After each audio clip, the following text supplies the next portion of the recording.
परीक्षेत पास झाला, तू यशस्वी होशील. आणि हेच जीवन बाबासाहेब जगलेले आहेत. मित्र, ज्यांनी अहिंसेचा पुकार केला, अहिंसेचा प्रचार केला, त्यांनी सुद्धा आपली आंदोलनं अहिंसेच्या पद्धतीने केलेली नाहीत.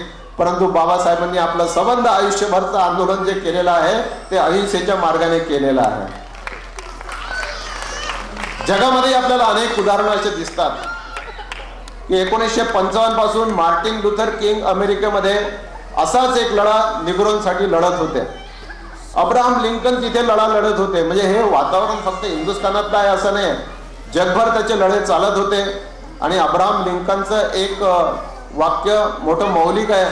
त्यांनी जे सांगितलं, त्यांनी म्हटलं की house divided against itself cannot stand. म्हणजे जे घर दुभंगलेलं असतं ते उभं राहू शकत नाही. आणि म्हणून मित्र, हे घर सांधण्याची गरज आहे, घरातली मनं सांधण्याची गरज आहे. हे मन सांधण्यासाठी हा विचार महत्वाचा आहे. एकदा बाबासाहेब असं म्हणाले की काय समाजाची रचना झालेली आहे.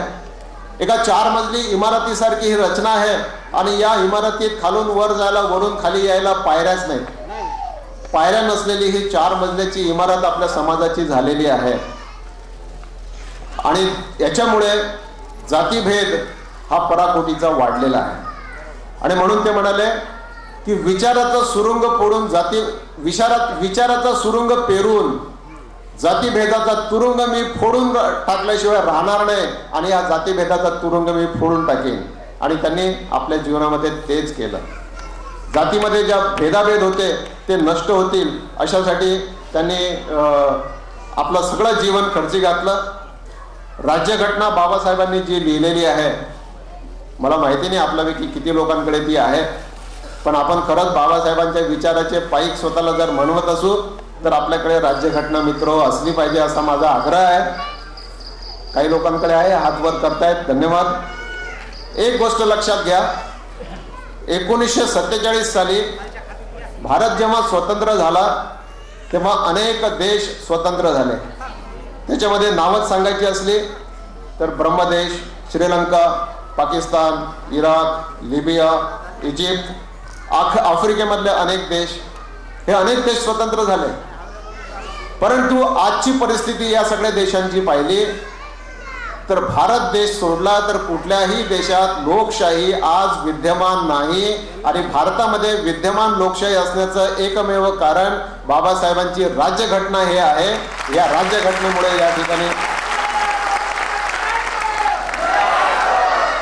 आणि म्हणून शेवटी जाता जाता मी आपल्याला एवढंच सांगू इच्छेन की या राज्यघटनेचा आदर करणे म्हणजे बाबासाहेबांचा आदर करणे होय.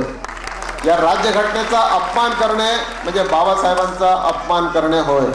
आणि मगाशी गीतामध्ये जसं सांगितलं तसंच ही राज्यघटना पुस्तकामध्ये बंदिस्त ठेवू नका. आपापल्या घरी आणा, आपल्या आचरणात आणा, आपल्या वागण्यात आणा.